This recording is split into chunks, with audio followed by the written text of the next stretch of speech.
Hello and welcome back to What They Don't Say. It's Shannon. And if you clicked on this episode, it's probably because you have one of those days in your calendar that makes your insides feel a little bit icky. One of those days where you wake up, you swear you're fine, and then all of a sudden your nervous system is like, hello, bitch, it's me. Knock, knock, knock. It's trauma at your door. That's right. Today we are talking about trauma anniversaries, or as I like to call them, Traumaversaries. I'm going to need you to take a deep breath in through the nose, out through the mouth, unclench your jaw, and get ready because we are talking Traumaversaries.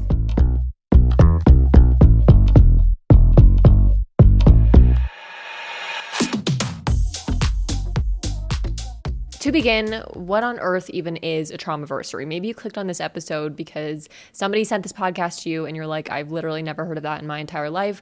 Don't worry, allow me to explain.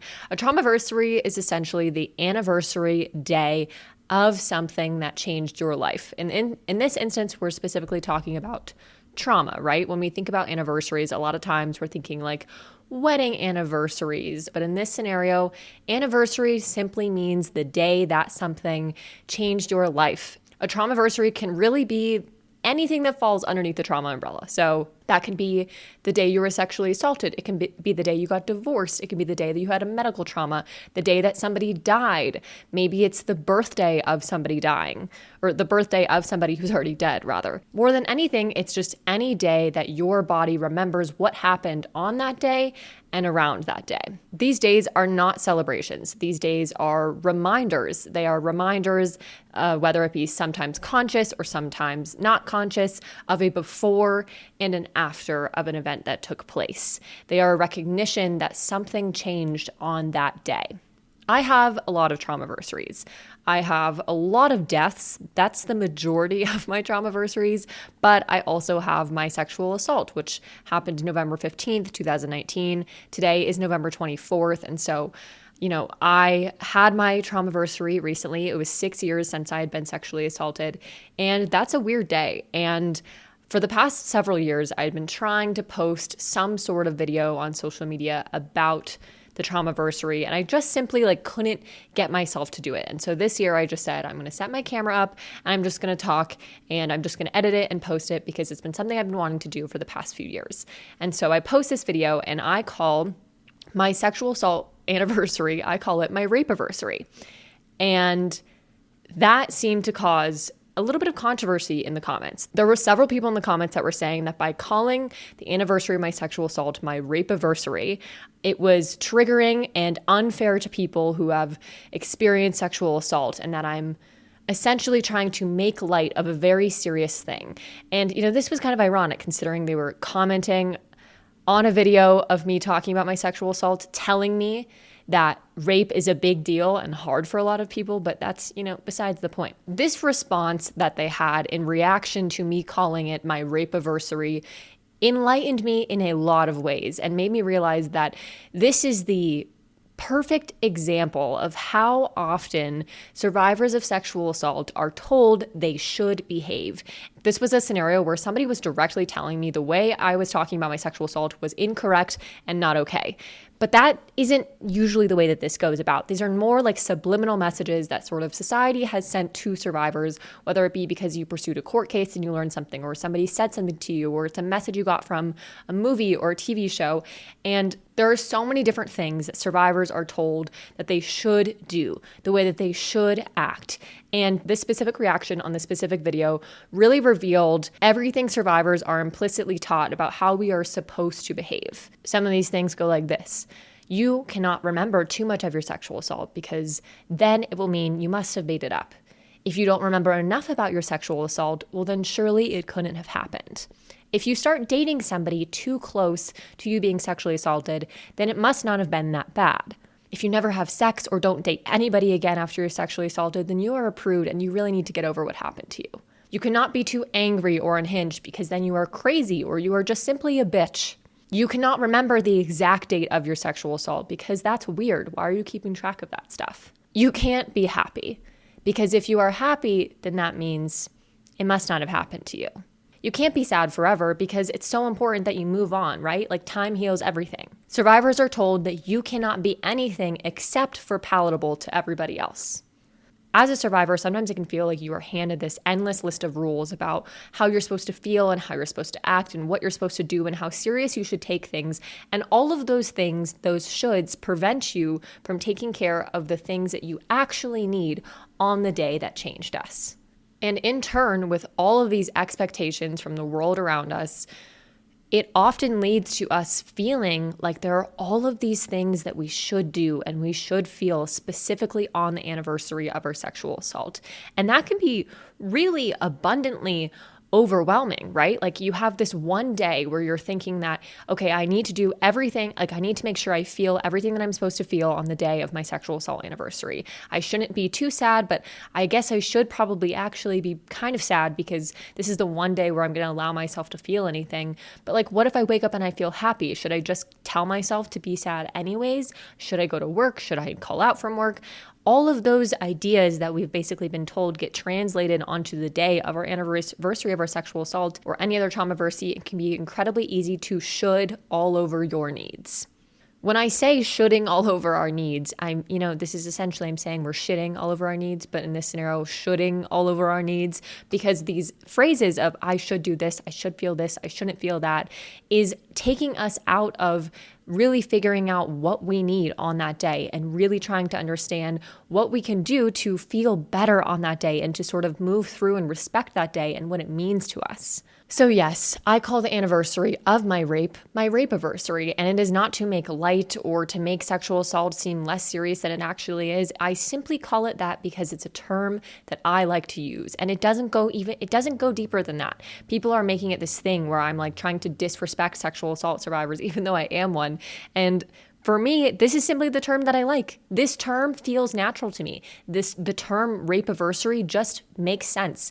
And yes, we use the word anniversary for things like weddings and dating and happy, beautiful things covered in sunshine and rainbows and unicorns. But we also use the term anniversary for things like death.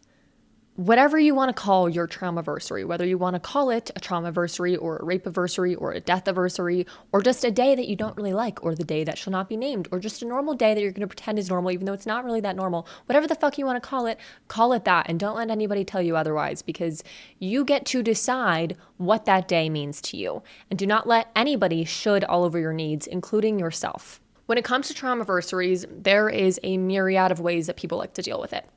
Right now, you might even be thinking, Shannon, I saw somewhere that you put it on your calendar, like your sexual assault anniversary is on your calendar. That's weird. That might be weird for you. It's not weird for me. But there's just a myriad of ways that people typically like to deal with these days. On one hand, there are people who have been thinking about this day for weeks. There's been a little bit of anticipatory anxiety. It's just sort of on the back burner as the day is approaching. There are other people who want to forget this day completely. I've actually had a lot of people in my life, well, not a lot. I've had a couple people in my life where I will text them on the death anniversary of their mom or their dad, and they'll say, hey, actually, can you not text me on that day? I just like to feel like it's a completely normal day and I don't want to remember it or think about it. And I'm like, that is so fair. There are people who know exactly what day that trauma anniversary is and they plan for it. I'm one of those people. I'm not typically doing the planning, but I always like to acknowledge that day. Like I always like to just have some sort of thoughts around it. I don't necessarily have to plan the whole day. I just like to know that that day is coming up. It's next week. It's on the Monday. I'm going to be working or I'm not going to be working, and I'm just going to be aware that it's there. There are people who forget the day completely, and then all of a sudden they are extra anxious and they're kind of like being a little bit short with people around them. And then they remember, oh yeah, this is the day that my dad died 5 years ago. I understand why I'm being a little bit, why I feel a little bit off. And then there are also people who feel nothing on the day of their traumaversary, and then they spiral about how if they feel nothing, does that mean something? And is that bad? And are they doing a bad job on their traumaversary? And I think that there are probably a lot. I think there are also probably a combination of all of those, and there are so many other ones. But the point here is that you need to normalize every single one of those responses. The way that we grieve and process these things is as unique as how we all look different. When I say that, I mean that, for me, I'm a redhead. Surprise, hair color reveal. I am a ginger with very pale skin. I'm actually probably the pastiest little girl you've ever seen in your whole wide world. And one day I'm going to get tan, but that's besides the point. I have red hair and pale skin and like blue/green eyes. And even though there are other people who have red hair and pale skin and blue/green eyes, they look incredibly different than me, and I look incredibly different from them. So there might be similarities amongst all of us when it comes to the way we grieve and process, but it still is going to look a bit different for everyone. And you would never look at somebody and say, well, why is your skin that color? Or why do your eyes look like that? Or why is your nose that shape? You would just say, that is just the way they are. And that is the same thing when it comes to grieving and processing. It is just the way that you are, and it is just the way your body is handling, keeping you alive and moving you through the world in a way that feels successful to it. So regardless of how you are processing and grieving this trauma anniversary, you need to recognize it and you need to normalize it. Because as soon as you can recognize it as a natural, normal thing, the farther and the faster we can get into feeling better and really, truly, fully embracing this day. Also, with these days, it is not going to be the same every year, or more likely than not, it will not be the same every year. For example, the first couple years after my dad and my brother died, we would have, the death anniversary date. And when I say we, I mean my mother and I. And like the first year, we did all of these different things in memory of my dad and my brother. I think we went to Krispy Kreme donuts because my brother liked donuts. Surprise, secret mom, I actually also really like donuts. And I may have just said that my brother liked donuts to get a donut, even though he did like donuts. It just really happened to work out in my favor because I didn't used to eat a lot of sugar.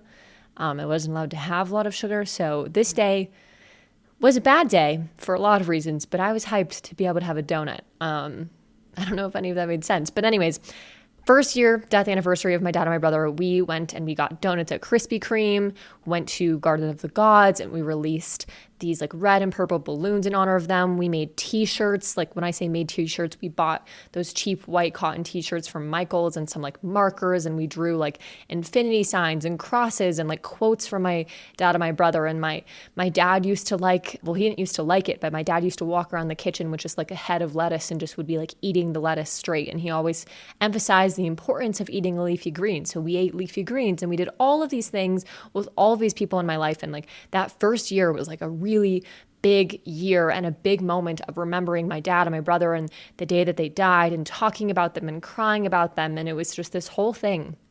And this year, so that was in 2012, and now we are in 2025. You do the math of how long it's been. This year, my mom and I weren't even together on the death anniversary. And so, we've had years where we do a lot. We've had years where we go to the gravesite and just sit and read and look through photo albums. And we've had years where we're not even together at all. This sort of goes to show that every time has been different. And as time goes on, it does shift immensely. And when I say as time goes on, I just mean as the years go by. I'm not saying necessarily when things feel perfect or whole again. It's just as the times go by, things shift a little bit. And in this specific scenario too, when I'm talking about my dad and my brother, I was grieving very much with my mother on the anniversary days, and having somebody else have an influence on those days. And when I say that, I mean like I wasn't just waking up on the death anniversary of my dad and my brother thinking about myself. I was also thinking about, my mom and how does she feel, and how is it going to be if I don't cry today? What is it going to be like if I do cry? How is she feeling? How do I feel? How does all of that collide together? And so I would like to acknowledge too that some of these anniversary days involve other people and it can complicate things. And that might be an episode fully on its own. But I just want to recognize that these days can be complicated, and these days are very rarely just simple. They're often multifaceted and much more complex than I think we imagine them to be. Another example of how things have changed is on my sexual assault anniversary. So the first year of that anniversary, I was away from home. I was at college in Boulder. I had moved in, the couple months prior with somebody new, and her and I had already shared with one another that we had been sexually assaulted. It was like actually one of our bonding points. I did an episode with her. Her name is Zoe. I think that was episode like 25 and 26. I'll link it down below. But nonetheless, on that day, I knew I was going to be thinking about my sexual assault. I didn't know exactly how I was going to feel. So we went and we got like a shit ton of sushi, and we just sat and we ate the sushi, and like we got takeout and we just sat, we ate the sushi, we talked about our sexual assaults, and we just kind of talked and talked and talked and talked. And then I went to bed and I cried a lot. And that was that. Whereas this year I was with my family in New Mexico, and I didn't really say that it was the day that it was. And all day I had been thinking about the fact that this was my rape anniversary, but I didn't really say anything. And I kind of assumed that my mom knew, and I knew my boyfriend knew, but I didn't really want to talk about it. But at the same time, I wished people would ask me about it. But at the same time, I didn't really want to acknowledge it. And it was all of this like different emotions and different directions I was being dragged in. And so, that day, even though it's been 6 years and even though I was with my family, I just felt on edge all day. And so it's not necessarily like each year rolls around and you get better at, choosing what to do on your Traumaversary per se. It's just that some years are a little bit easier or better than others, and some years are much harder. And, maybe you can get quote unquote better at having these days. And I think for me, like the one consistent thing that I do have every year on pretty much all of my Traumaversaries is that I want to acknowledge the day in some capacity, whether it be a calendar reminder or a journal entry. I particularly really like when I make journal entries or like little videos just for myself. They don't even have to go anywhere on these days. And I think it's helpful and interesting and fairly healing, at least in my opinion, to acknowledge that the day is something. It doesn't have to be a big thing, but just recognizing today is the day that it is. It's acknowledging that this was a day that changed me. I'm not saying it changed me for the better. I'm just saying that it changed me. And then having some sort of record, whether it be the journal or a video, I think it's really interesting. When I say interesting, sounds so like, oh, fascinating, like a science experiment. I like going back and seeing what I was feeling that year, what I wasn't feeling, especially because there are some days for me where I don't feel like I'm acknowledging everything I've been through. There are days where it's hard for me to recognize, the pain that I've been through. And there are a lot of days too where I just don't feel anything. And so sometimes looking back at these entries can be helpful to me. I don't always know what I'm going to be doing on those days, but I do know that I'm going to recognize it, and I'm going to try my best to write something or take some video, even if it's just like 2 sentences in my iPhone notes app, just something. Another consistent feeling that has come up on these days is feeling this sort of pressure that this anniversary day, this Traumaversary, is the only day of the year that I have to feel it all. There's so much pressure and all these feelings around, this is the only day where I get to be upset and it's justified. This is the only day where people will recognize and be okay with me being sad about a death in my family or the fact that I was sexually assaulted. And I think that's a really, really common feeling, and it's something that I fight every single year on this day. And I actively have to remind myself that I am allowed to be sad and mourn the people who have died in my life or mourn the fact that I was sexually assaulted any other day in the year. This particular day, I just get one other hall pass for it. But I really can feel however I need to feel related to this stuff any other day of the year. But that's a constant reminder that I have to make. It's not something that has gone away at all for any of the anniversaries. You need to remind yourself and sort of like release that pressure off of yourself of feeling like this is the only day that I'm allowed to feel this way. Along with this idea of feeling like pressure to feel a certain way on this day, there might be a sense of pressure to answer to the people in your life, or maybe not answer to them or not include them or want to include them, but not knowing how to include them. And I think that that is also a very natural thing because, like I was just saying, I was really struggling on my sexual assault anniversary this year of feeling like I really wanted my parents to recognize the day that it was, but I also didn't want to bring it up to them. I think there's a lot of these times it's really challenging to figure out the words and the language and how exactly do I involve people in my life into what I'm feeling. And so I'm just going to give you a couple phrases of things to tell the people around you if one of these days is coming up or if it is the day of your Traumaversary. Because the truth is also for them, a lot of the times people in your life really want to support you and help you on these days, but they might not always remember that these days exist. And I know that feels crappy. And like for me, I told my boyfriend, I said, you are putting this in your calendar because I don't want to have to tell you that that day is the day that it is. So I'm making you put it on in your calendar, and it's going to be a repeat thing every single freaking year until I tell you that you can remove it, which will probably be never. So just have that there. And you can't do that with everybody, right? Like maybe you don't want to tell your dad that it's your rape anniversary and that he needs to remember, right? Like that might not be a conversation you really feel like having. But all of these people in your life, they care about you and they want to be there for you. And a lot of times they just don't really know what you need on that day. And I know you're thinking, Shannon, I don't even know what I need on that day. How the fuck am I supposed to tell them what I need? Well, here are just some very general things that you can say when you don't necessarily want to talk about it, but you're going to acknowledge it and you're going to give them something to work with, because that's what's important here. You need to give these people data points so they can gather it and do something to help you that is beneficial to both of you in those moments. One of the things you can say is, hey, tomorrow is going to be a bit of a heavier day for me. I don't want to talk details. I'm not exactly sure what I'm going to need, but I just want to let you know I might be a little bit quieter and I think I'm going to want some space. So just wanted to prepare you for that. Another thing, maybe you want to do something and you just simply want a distraction. Go talk to your friends or somebody who's close to you and say, I don't really want to have a deep conversation or go into details, but I really need you right now. Could you just help me find a distraction? Can we go shopping? Can we go to the park? Can we have a picnic? Can we play some games? Let's go to a movie. Let's go do something that can help me be distracted for a little bit. That would be really helpful for me.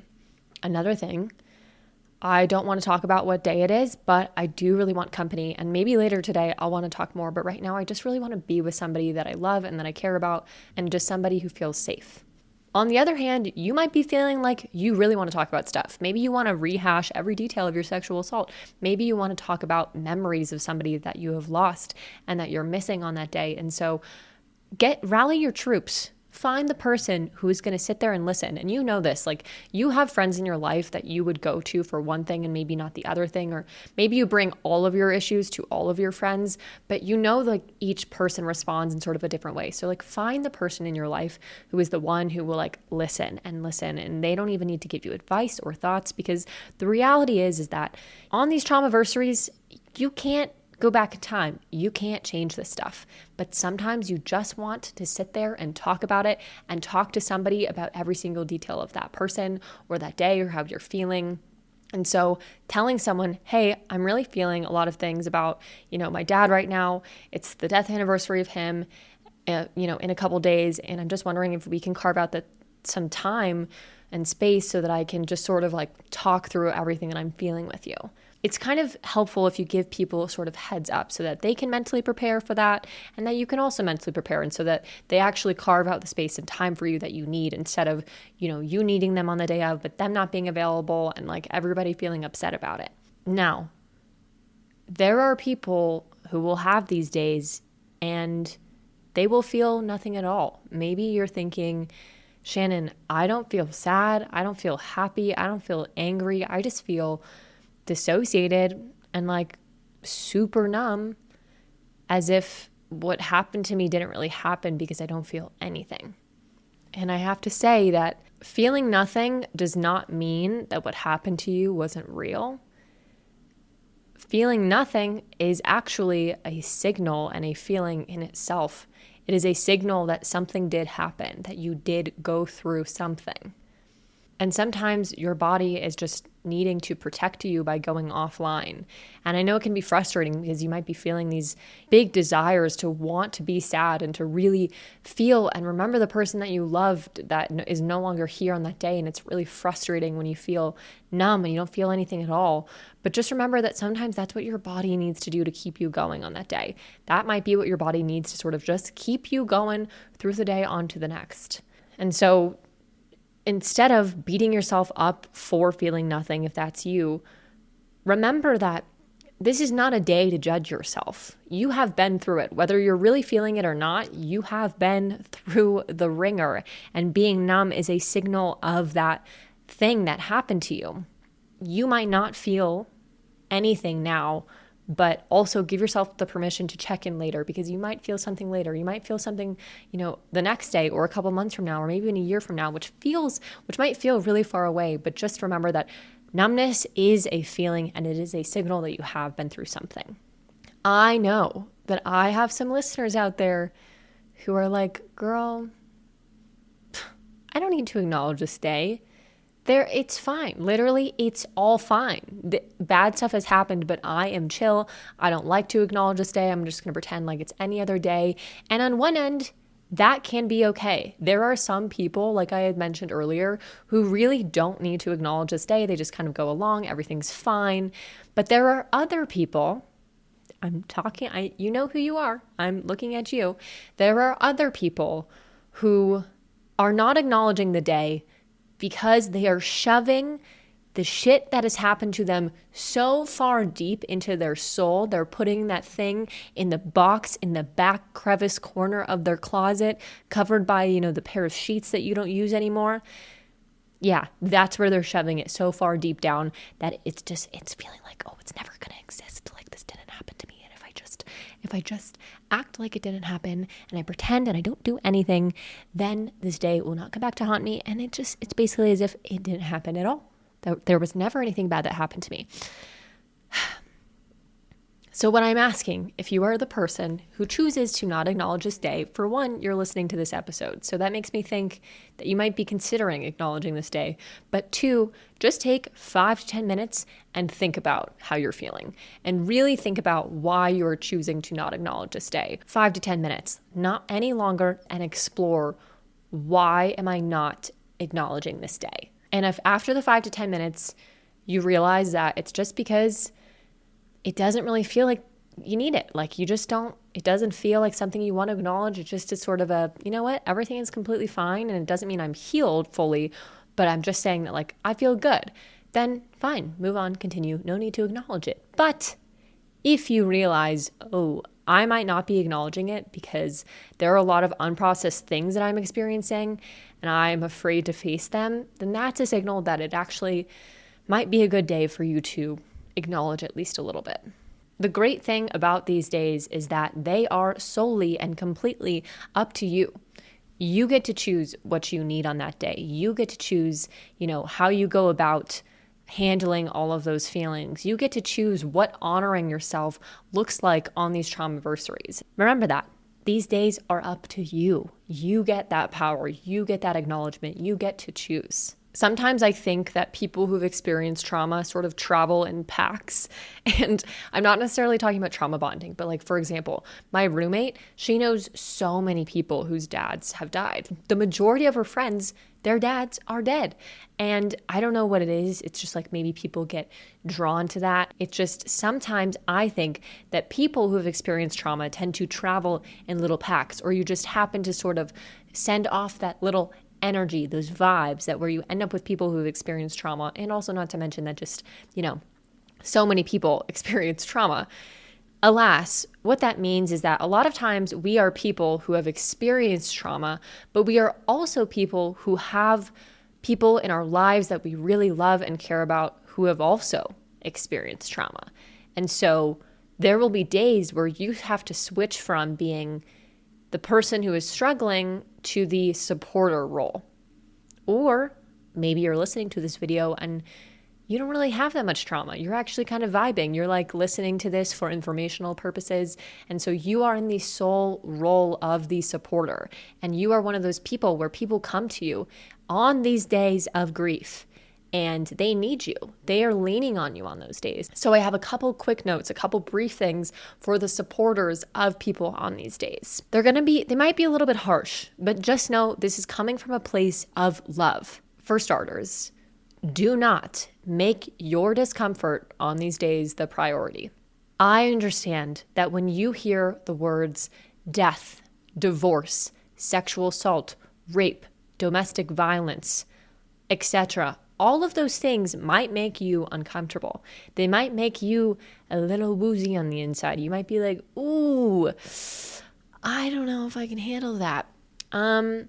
I promise you, whoever in your life is asking you for help or asking you if they can lean on you, they are far more uncomfortable and far more sad and far more feeling those icky inside feelings than you are.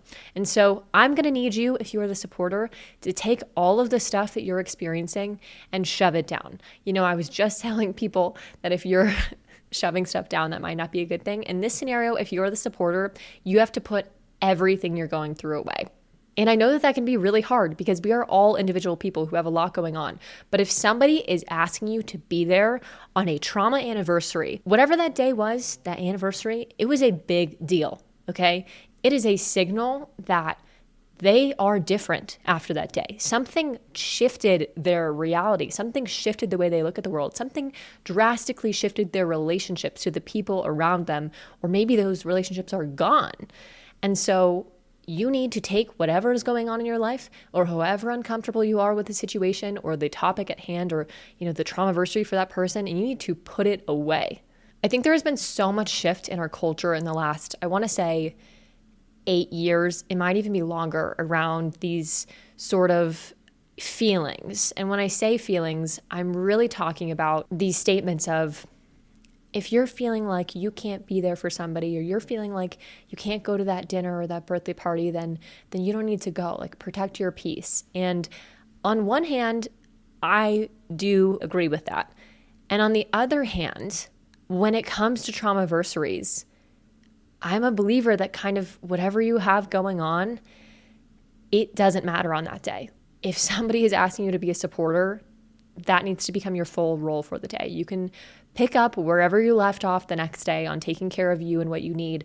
But on that day, I think that it is so important to take that role of the supporter seriously and not make it about you. Do not make it about how uncomfortable you are with that topic. Do not make it about what you have going on in your own life. Unless that person has explicitly asked you to share that with them, don't even mention it. It's not a part of it. This day is not about you. It is about them. It is so important that you remember that it is a luxury to be close to somebody's vulnerability. Do not screw it up by bringing your own baggage to somebody who is already carrying a lot on that day. Don't ask for details unless they really want to give them. This is another thing. We as humans, we are curious little bears. I am a curious little bear myself. I'm a curious cat. I want to know what's going on. When somebody comes to me and they're struggling, I have to fight for my life to not ask for every single detail of what's going on. And that might be because, my brain is trying to protect me by learning all the details of what's going on. It might just be because as humans, we are nosy. We are interested. Tell us everything that you're feeling. Tell us all the details of what happened. On this day, don't ask for details unless they want to give them. You can simply ask that. Hey, are you interested in sharing more about this? Or do you just kind of want to tell me, but keep it more surfacey? You can ask them that. That's okay.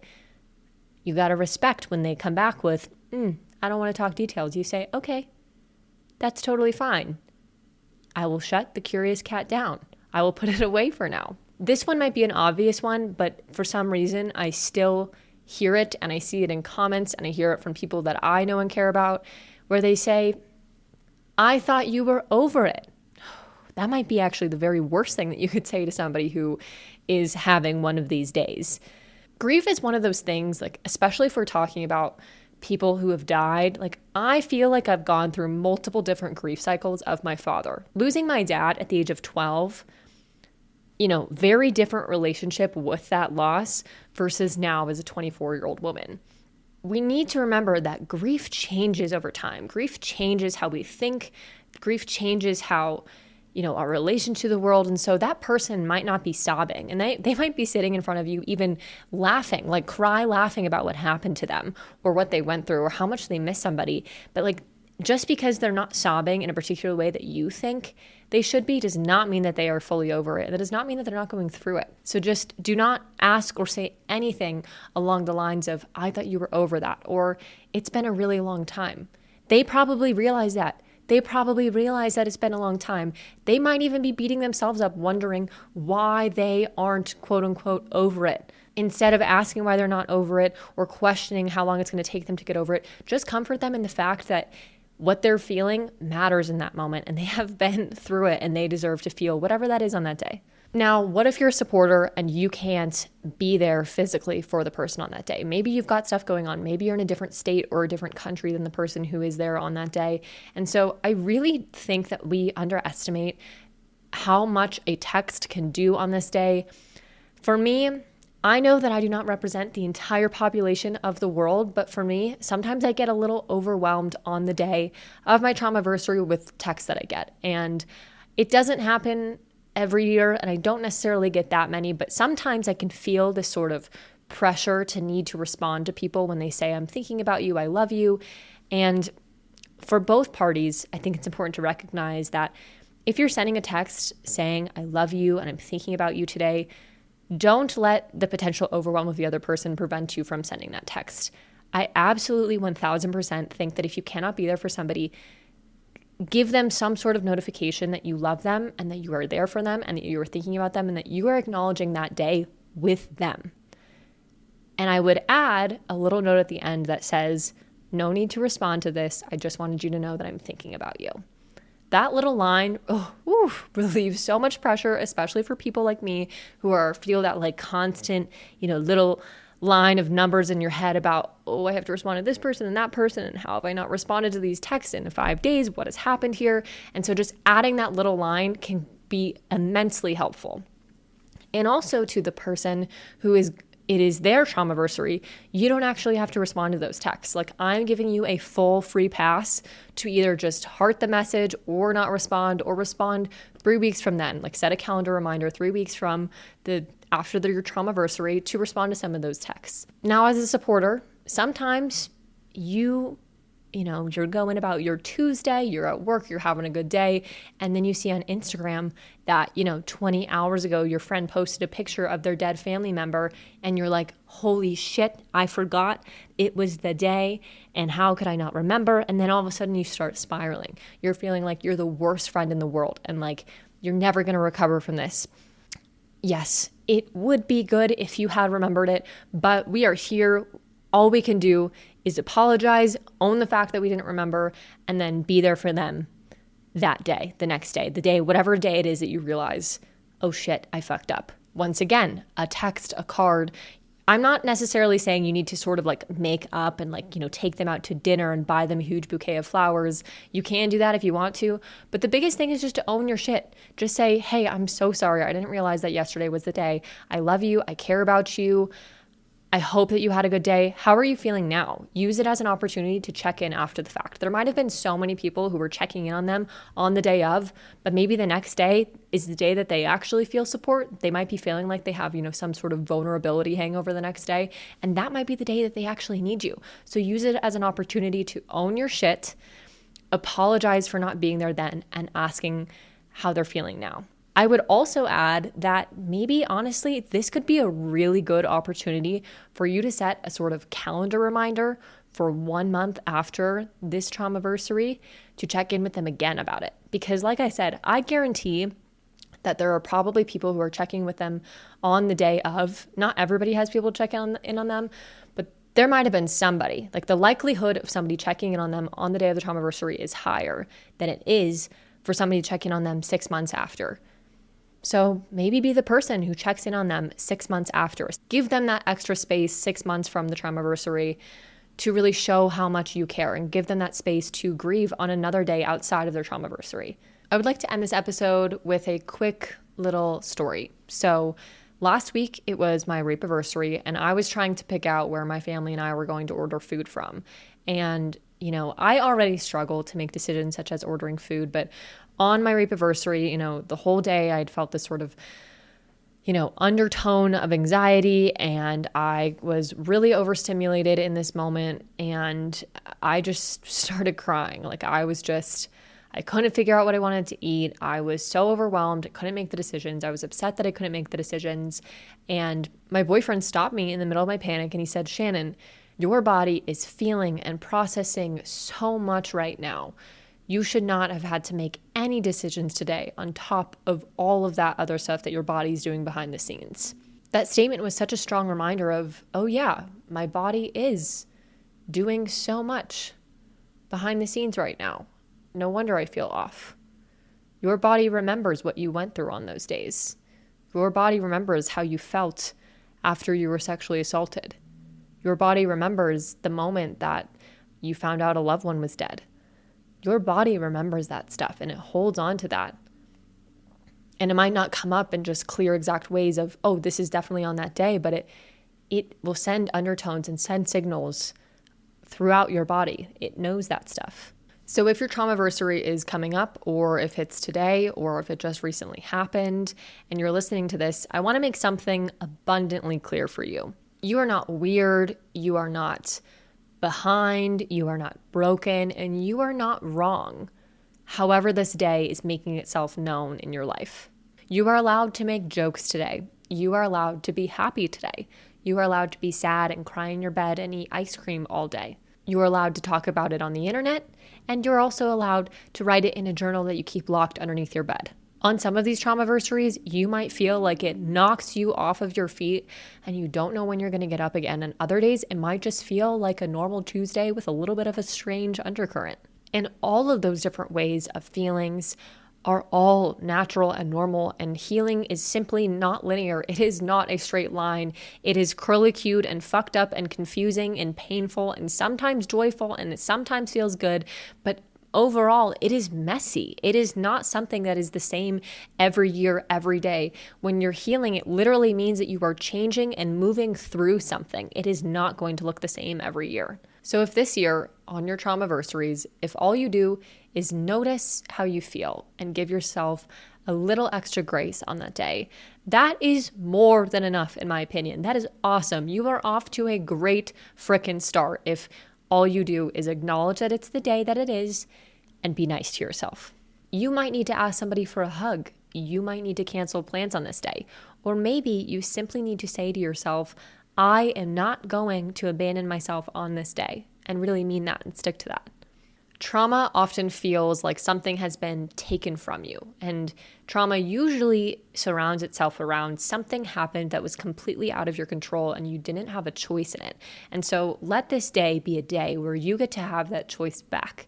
This day is yours. You get to use it how you need to and how you want to, and do not should all over your needs today.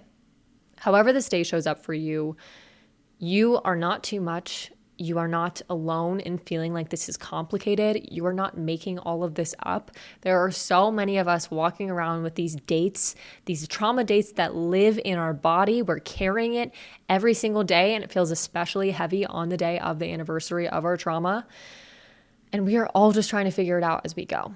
So wherever you are and whatever you are feeling on this day and however you are listening, I would like to raise a little metaphorical glass to you, not to celebrate what has happened to you, but to honor the fact that you went through that and you are still here.